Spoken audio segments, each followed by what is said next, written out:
Hello students, today we are going to study about human digestive system.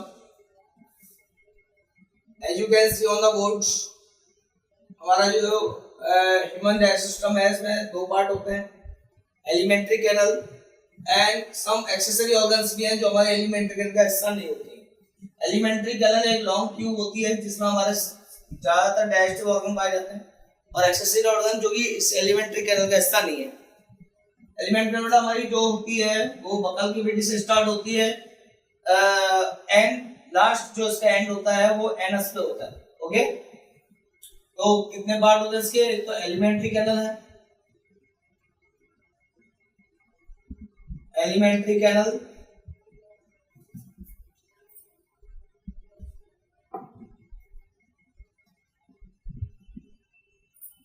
And second जो इसका part होता है वो एक्सेसरी ऑर्गन्स में आपको बताया जो एलिमेंट्री कैनल में नहीं आते हैं, वो इस ट्यूब के अंदर नहीं आते हैं, वो इस ट्यूब से थोड़ा अलग है लेकिन इससे ज्वाइंट है और डाइजेस्टिव सिस्टम का हिस्सा है।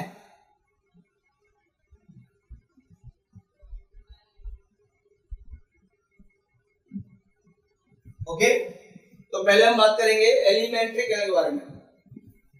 ओके, तो बकल कैविटी इसका पहला पार्ट होता है और सेकंड पार्ट इसका फेरिंक्स है लेकिन वो डाइजेस्टिव सिस्टम का हिस्सा नहीं है, और थर्ड पार्ट इसका इसोफेगस है जो डाइजेशन काम आता है, स्टमक, उसका हमारा स्मॉल इंटेस्टाइन जो नाम स्मॉल होने के बावजूद भी काफी होती है, 20 से 25 फीट इसकी लंबाई होती है ह्यूमन है। ओके, इसकी लंबाई भी अलग अलग ऑर्गन्स में अलग अलग जो जानवर है उनमें जो एनिमल्स हैं उनमें अलग तरह की पाई जाती है। ओके, और लाइन इंटेस्टाइन नाम इसका लार्ज है लेकिन स्मॉल इंटेस्टाइन से लंबाई में छोटी है, इसका ल्यूमन बड़ा होता है लेकिन। एंड उसके बाद आता है इसका रेक्टम और अंत में आता है एनस। तो पहला जो पार्ट है हमारा एलिमेंट्री कैनल का बकल कैविटी है, लेकिन इससे पहले हम आपको बता रहे हैं एक्सेसरी ऑर्गन क्या होता है जो इसके हिस्से नहीं है। एक्सेसरी ऑर्गन्स में हमारा पहले आता है जो कि टंग आता है, बकल कैविटी का हिस्सा तो है लेकिन एलिमेंट्री कैनल का हिस्सा नहीं, वो अलग से है, वो ट्यूब में नहीं जुड़ा हुआ है। उसके बाद हमारा ये लिवर एंड ये पैंक्रियास, ये जो पार्ट है वो हमारे एलिमेंट्री कैनल का हिस्सा नहीं, डाइजेस्टिव सिस्टम का हिस्सा है। तो पहले बात करेंगे हम लोग एलिमेंट्री कैनल के, जो पहला पार्ट है वो है हमारा बकल कैविटी जिसके दो पार्ट होते हैं, टीथ एंड टंग। टीथ जो हमारे खाने को चबाने का काम करते हैं, ये चार तरह के होते हैं हमारे, और आप लोगों ने छोटी क्लास में पढ़ा भी होगा इसके बारे में। ये चार तरह के हैं, इंसिसर, सेकेंड हमारा canine, third premolar and last molar. Incisor क्या करती है? इंसिसर हमारे खाने का इसको काटने का काम करती है, नाम ही इसका इंसिसर है, जैसे कैंची होती है कैंची काटने का काम करती है और सीसर को कैंची कहते हैं, तो इंसिसर भी क्या है? खाने को काटने का काम करता है। उसी तरह से कैनाइन जो हमारा हार्ड फूड होता है जैसे गन्ना हुआ या फिर हमारे नट्स वगैरह हुए या कुछ जो हार्ड खाना होता है उसको तोड़ने का काम करता है। ओके, प्रीमोलर जो हमारा मोलर से पहले आता है, प्री माने पहले और मोलर माने मोलर जो हमारी जो ग्राइंडिंग मशीन है हमारी दांतों की, खाने को ग्राइंड करती है प्री मोलर, लेकिन पार्शियल ग्राइंड करती है। उसके बाद काम आता है मोलर का। मोलर क्या करती है? इसको पूरी तरह से ग्राइंड करती है खाने को। अब सेकंड जो बकल कैविटी का पार्ट था हमारा टंग था। टंग के मैंने आपको तीन काम बताए, ठीक है, तीन काम जो होते हैं इसके, ठीक है, थ्री जो फंक्शन है कौन से? पहला तो काम है इसका खाने को ट्विस्ट करना, घुमाना एक तरह से। ओके, और घुमाती भी क्यों है? क्योंकि इसके अंदर एक सैलिवरी ग्लैंड होती है। सैलिवरी ग्लैंड का दूसरा नाम होता है टाइलिन, जिसकी स्पेलिंग PTYLINE होती है, PTYALINE। ओके, जिसको बच्चे पिटाइलिन कहते हैं लेकिन इसको टाइलिन कहना चाहिए, सैलिवरी ग्लैंड का दूसरा नाम है। और सैलिवरी ग्लैंड क्या करती है? वो सलाइवा निकालती है, जिसको ये हमारी टंग क्या करती है? ट्विस्ट करती है, इस तरह से घुमाती है इसको। ओके, और उसको सलाइवा को मिक्स करती है अच्छी तरह से, और मिक्स करके उसको बनाती है माल्टोस। क्या बनाती है? माल्टोस, जो कि कार्बोहाइड्रेट का एक हिस्सा है। ओके, तो हमारा खाना माल्टोस में तैयार हो चुका है, लेकिन भाई एक पार्ट और आता है इससे पहले हमारा, वो है हमारा गस्ट्रेटरी सेक्टर। भाई सलाइवा मिक्स कर दिया, लेकिन उससे पहले बताओ खाने का स्वाद ना आए तो क्या करोगे आप? खाने का स्वाद भी आना चाहिए ना। तो गैस्ट्रेटरी रिसेप्टर क्या करता है? खाने को टेस्ट देता है। अब वो मीठा नमकीन वगैरह जो भी आता है वो रिसेप्टर लगे होते हैं हमारी जीभ में, ठीक है। वो गैस्ट्रेटरी रिसेप्टर होते हैं जो हमारे माइंड तक जाते हैं नर्व के द्वारा, वो खाने का टेस्ट देते हैं। ओके, ये टंग के हमारे काम हो गए। अब आते हैं हम लोग अगला पार्ट जो हमारा डाइजेस्ट सिस्टम का हिस्सा है, एलिमेंट्री का भी हिस्सा है, वो है हमारा इसोफेगस। ओके, टंग से हमारा खाने को क्या क्या मिल गया, ठीक है, खूब पीस दिया है इसको, सलाइवा मिक्स कर दिया, कार्बोहाइड्रेट मिल गया, टेस्ट भी आ गया। अब आ रहा हमारा खाना कहाँ पे? इसोफेगस में आ रहा है इस जगह। ओके, इसोफेगस जिसका दूसरा नाम फूड पाइप भी है, और इसका जो स्पेलिंग आप देख सकते हैं ओ से स्टार्ट है, लेकिन ओ इसमें साइलेंट होता है। ओके, इसोफेगस बोलते हैं फूड पाइप भी, इसको अपनी छोटी क्लास में हम पढ़ा हुआ इसके बारे में। इसके अंदर एक तो म्यूकस होता है जो कि खाने को स्लिपरी बनाता है इसके अंदर। ओके, और ये इस तरह से कॉन्ट्रैक्शन रिलैक्सेशन की मूवमेंट करता है, खाने को कॉन्ट्रैक्शन रिलैक्सेशन करके आगे तक लेके जाता है। तो ये कॉन्ट्रैक्शन रिलैक्सेशन जो इसकी मूवमेंट है, उस मूवमेंट को खाने को स्टमक तक लेके आता है। इस मूवमेंट को हम कहते हैं पेरिस्टाल्टिक मूवमेंट। क्या कहते हैं? Peristaltic movement. पेरिस्टालिक नहीं है, पेरिस्टाल्टिक मूवमेंट है। ओके, तो खाना हमारा आ गया स्टमक में। अब स्टमक में इसका तगड़ा ही इसका इलाज होने वाला है। पूरी तरह डाइजेस्ट तो नहीं होगा, लेकिन लगभग डाइजेस्ट हो जाएगा। ओके, तो स्टमक एक हमारा बैग लाइक स्ट्रक्चर होता है, देख सकते हैं आप, जैसे बैग जैसा स्ट्रक्चर दिख रहा है इसका लगभग। ओके, बैग लाइक स्ट्रक्चर है, ये खाने को चर्निंग करता है। चर्निंग आपने पढ़ा होगा, छोटी क्लास 9th क्लास में पढ़ा होगा, सेंट्रीफ्यूगेशन एक टेक्निक थी। ओके, यानी खाने को जैसे दही की तरह मथना, वो काम करता है हमारा स्टमक। ओके, और मथता क्यों है? क्योंकि इसमें गैस्ट्रिक जूस मिलाता है, क्योंकि इसकी जो लाइनिंग है इसकी स्टमक की, एक लाइनिंग का करती है, एक जूस निकालती है, एक एंजाइम निकालती है, इसका नाम क्या है? Gastric juice. Okay, gastric juice हमारा 3 चीजों से बना होता है। गैस्ट्रिक जूस जो स्टमक में होता है उसमें 3 एंजाइम होते हैं हमारे मेन, क्योंकि जूस है वो एक चीज से तो बनेगा नहीं, कम से कम उसमें 3 या 4 चीजें होनी चाहिए। जो मेन जो चीजें हैं इसके अंदर, ठीक है, वो आपके सिलेबस में है, वो है हमारा 3 है। एक तो HCl होता है, प्लस दूसरा होता है पेप्सिन, एक एंजाइम है, और तीसरा होता है म्यूकस। ये 3 मेन पार्ट होते हैं हमारे गैस्ट्रिक जूस के, जो स्टमक की लाइनिंग निकालती है। याद रखिएगा, स्टमक की लाइनिंग निकालती है, इसको सीक्रेट करती है।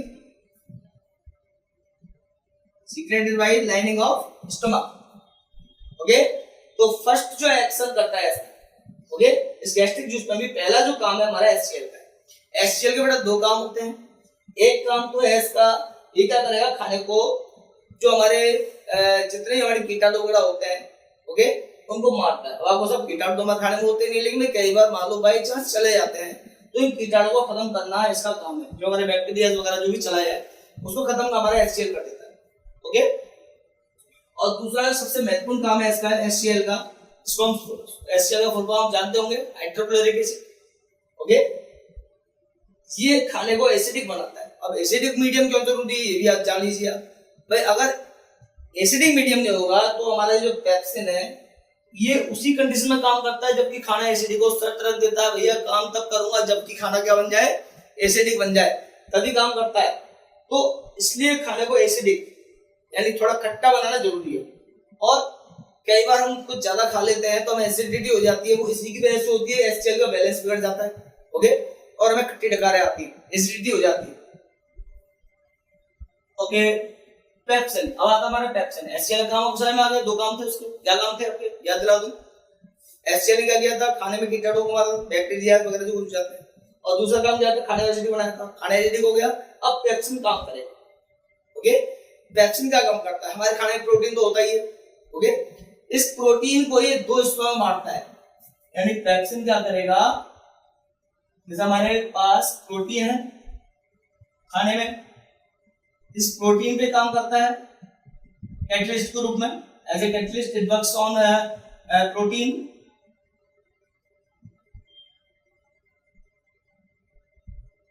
उसको दो स्टमक तोड़ता है, तो पेप्टोन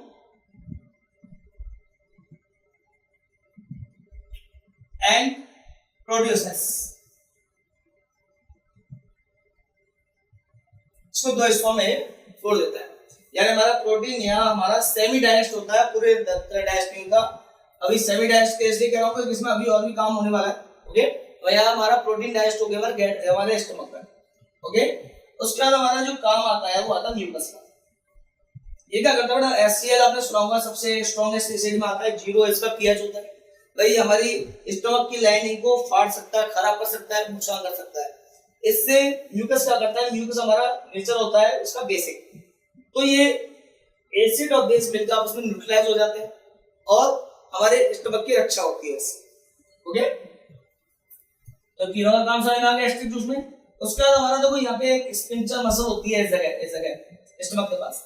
स्टमक जहाँ पे एंड होगा, जहाँ से हमारी इंटेस्टाइन स्टार्ट होती है। इंटेस्टाइन का पहला पार्ट आपको बता दूं, 3 पार्ट होते हैं इसमें इंटेस्टाइन के। ड्यूडेनम जो उसका माउथ होता है, इसमें इंटेस्टाइन का ड्यूडेनम।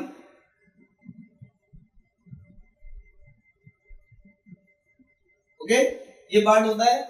और यहाँ पे एक जंक्शन होता है, एक वाल्व होता है, इसको हम स्पिंचर वाल्व कहते हैं, स्पिंचर वाल्व मसल भी कहते हैं इसको। ये खाना स्टमक से ड्यूडेनम के अंदर ले जाता है और उसको बैकफ्लो नहीं होने देता खाने का, इस स्पिंचर मसल। ओके,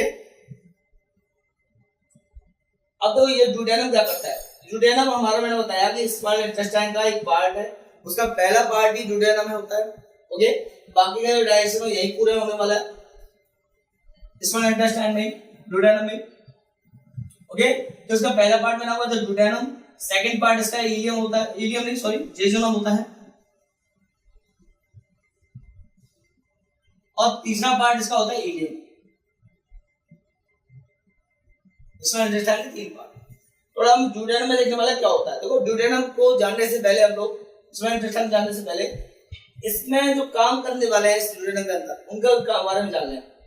तो लिवर का रोग बताया था मैंने, क्योंकि एलिमेंट्री के का हिस्सा नहीं है लेकिन डाइजेस्टिव सिस्टम का हिस्सा है। वो कैसे, ये क्या करता है बेटा, बाइल बनाता है। क्या बनाता है, बाइल, शुद्ध हिंदी में उसको पित्त कहा जाता है। ओके, तो बाइल बनाता है, बाइल को स्टोर करता है किसके अंदर, एक गाल ब्लैडर आपको दिख रहा होगा, एक छोटी सी ये ग्रीन कलर की ट्यूब, एक तरह से बैग जैसा स्ट्रक्चर होता है इसके अंदर।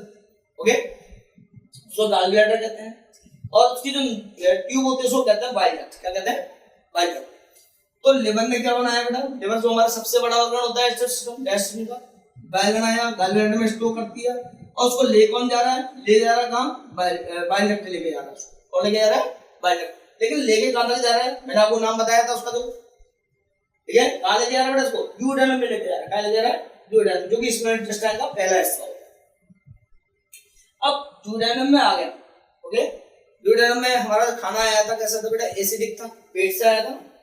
तो खाने को हमारा जो बाइल डक्ट में है, जो हमारा क्या है, बाइल आया है, बाइल क्या करेगा, 2 काम करेगा, खाने को बनाएगा बेसिक।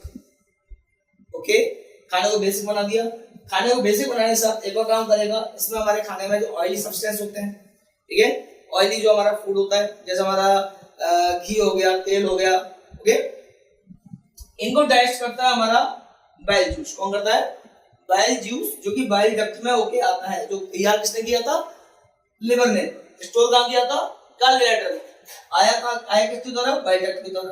ड्यूडेनम के अंदर खाने को उसने बनाया बेसिक और फैट को डाइजेस्ट कर दिया, फैट को छोटे छोटे ग्लोबुल्स में तोड़ दिया। ठीक है, फैट को इमल्सिफाई कर दिया। क्या कर दिया, इमल्सिफिकेशन ऑफ फैट कर दिया, छोटे छोटे ग्लोबुल्स में तोड़ दिया। ओके, लेकिन पूरी तरह डाइजेस्ट नहीं हुआ है। ओके, पूरी तरह डाइजेस्ट अभी हमारा फैट नहीं हुआ, अभी थोड़ा सा भी डाइजेस्ट हुआ है। उसके बाद हमारे पास ये आपको एक और मैंने पार्ट बताया जो एलिमेंट्री का हिस्सा नहीं है, वो था पैनक्रियाज। ओके, पैनक्रियाज बेटा तो ये हमारी एक हेक्टोग्राइन ग्लैंड है। हेक्टोग्राइन ग्लैंड में हार्मोन्स भी निकालती है और एंजाइम्स भी निकालती है। हार्मोन्स के बारे में हम आगे के चैप्टर्स में पढ़ेंगे। अब इसके एंजाइम पढ़ते हैं हम लोग। इसका जो एंजाइम बेटा पैनक्रियाटिक जूस होता है। क्या होता है, पैनक्रियाटिक जूस। अब वही वाली बात, अब जूस एक चीज तो बनेगा, जूस में तो कम से कम 3 या 4 पार्ट होते ही। तो इसके जो मेन पार्ट है इसके जूस के वो है मेन पार्ट जो इसके जूस के है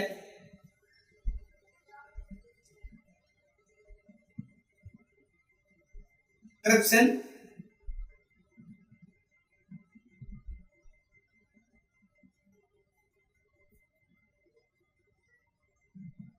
एमिलेस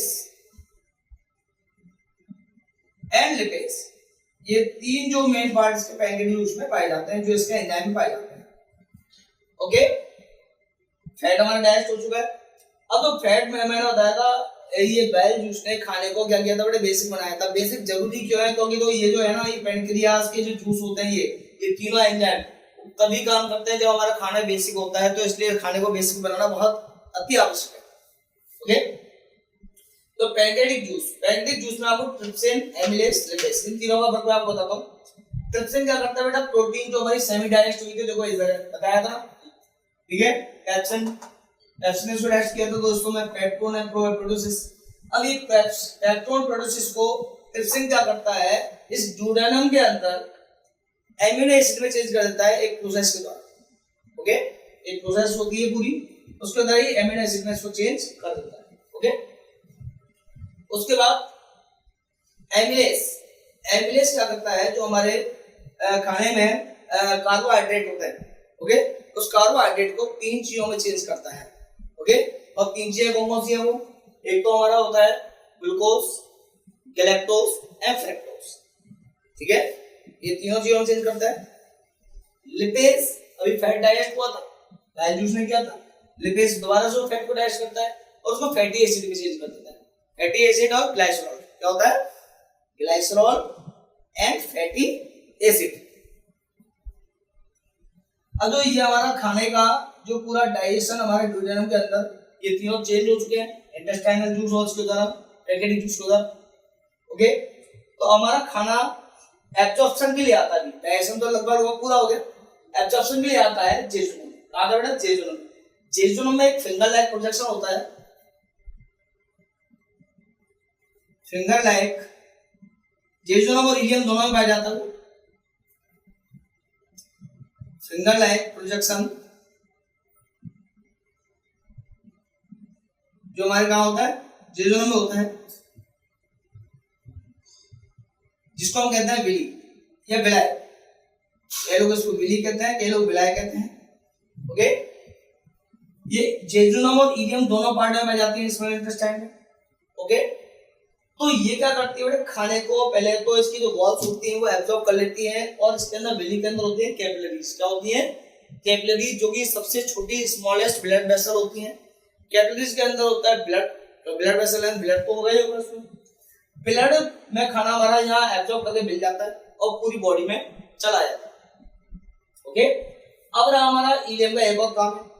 इलियम बेटा यहाँ पे एक वाल्व होता है, ठीक है, इलियोकल। ओके, इलियोकेकल वाल्व, क्या होता है इसको, इलियोकेकल वाल्व, उसको कहते हैं। ये वाल्व क्या करता है, इसको लार्ज इंटेस्टाइन में चेंज कर देता है, लार्ज इंटेस्टाइन में ट्रांसफर कर देता है। ओके, जो हमारा अनडाइजेस्टेड फूड है, ठीक है, क्योंकि हमने खाना काफी ज्यादा उसको हमने डाइजेस्ट किया, सब कुछ किया, अनडाइजेस्टेड फूड तो रह गया होगा कुछ ना कुछ। उस अनडाइजेस्टेड फूड को ये वाल्व क्या करता है, वो वाल्व उसको लार्ज इंटेस्टाइन में ट्रांसफर कर देता है। अब लार्ज इंटेस्टाइन का काम करता है, तो लार्ज इंटेस्टाइन मैंने बताया इसका ल्यूमन बड़ा है लेकिन छोटी है स्मॉल इंटेस्टाइन से लंबाई, और ल्यूमन बड़ा है, लार्ज है, चौड़ी होती है उससे थोड़ी सी। इस वजह से इसको क्या करता है, लार्ज इंटेस्टाइन कहते हैं। इसके अंदर कुछ ऐसी इसकी जो वॉल्स होती हैं, क्या करते हैं, हमारे खाने में अगर मान लो कुछ ज्यादा मात्रा में ग्लूकोज जा रहा हो या कुछ हमारे न्यूट्रिएंट्स जा रहे हो जो हमारे शरीर के लिए आवश्यक है, उनको रीएब्जॉर्ब करता है पहले, और रीएब्जॉर्ब करके ब्लड वेसल्स में मिला देता है। बाकी रहा जो अनडाइजेस्टेड फूड है, ओके, पानी वगैरह जो भी है, जैसा भी है अनडाइजेस्टेड फूड जो भी होगा उसका, वो क्या करेगा, इसमें रेक्टम में इकट्ठा कर देगा। रेक्टम जो मैंने आपको पार्ट बताया, इस रेक्टम में इकट्ठा करेगा अनडाइजेस्टेड फूड। ओके, और रेक्टम के द्वारा जो अनडाइजेस्टेड फूड है वो एनएस पे आता है, एनएस से वो बाहर निकल जाता है। तो ये बेटा हमारा यहाँ डाइजेस्टिव सिस्टम हमारा जो है पूरा हो जाता है। ठीक है, उम्मीद आपको अच्छा लगा होगा, अच्छा समझ में आया होगा।